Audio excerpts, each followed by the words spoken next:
This is the 30th Taiku in the Babylonian Talmud. Taiku is an unresolved, unanswered question, and it's found in the tractate of Pesachim, page 10b, with Boy Rava.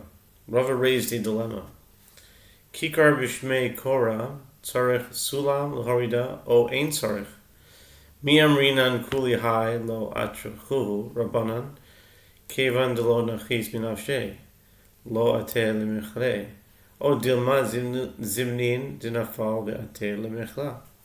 Rava raised the dilemma. If there was a loaf of bread on a high beam in the ceiling, does one need to climb a ladder to take it down, or is this effort not necessary?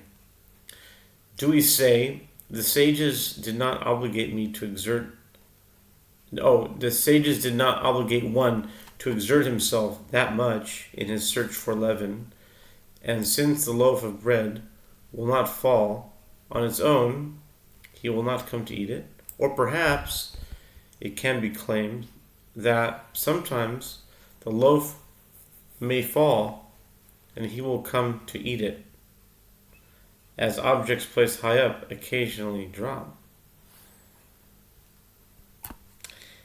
V'im tim shalomar zimnin dinafal ve'ate lemechle kikar bebor tzarech sulam haluta o ein tzarech hachavadai de la vida de salka minafshe o dilma zimnin dinachit lemebad tzarke ve'ate lemechle.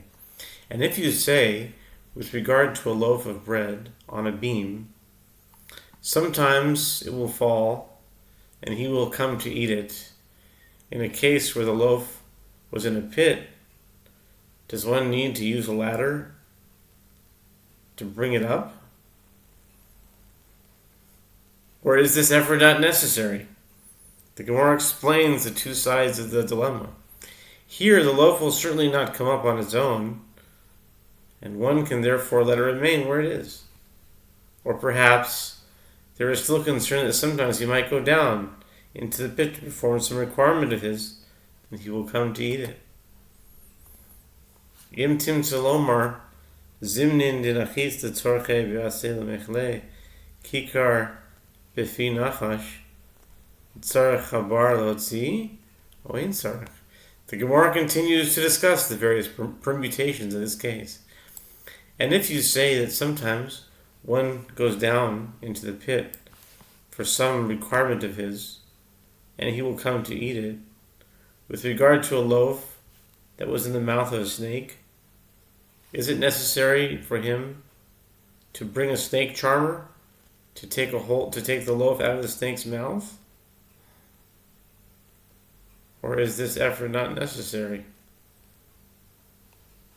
B'gufei atrichu rabbanan, b'mamona lo atrichu rabbanan, o dilma loshna. Taiku. Once again, so Taiku, this is the 30th Taiku. Once again, the Gemara explains the two sides of the dilemma. Do I say that with regard to his own body, the sages obligate one to exert himself and search everywhere, but with regard to his money, the sages do not obligate one to exert himself? Meaning, he is not required to spend money in order to destroy leaven. Or perhaps the legal status of his money is no different than that of his body, as one must remove leaven wherever he finds it, in any way he can. This series of dilemmas is left unanswered, and the Gemara concludes, Taiku, let them stand resolved until the Messiah comes, and Elijah the prophet will come as well to herald the coming of the Messiah.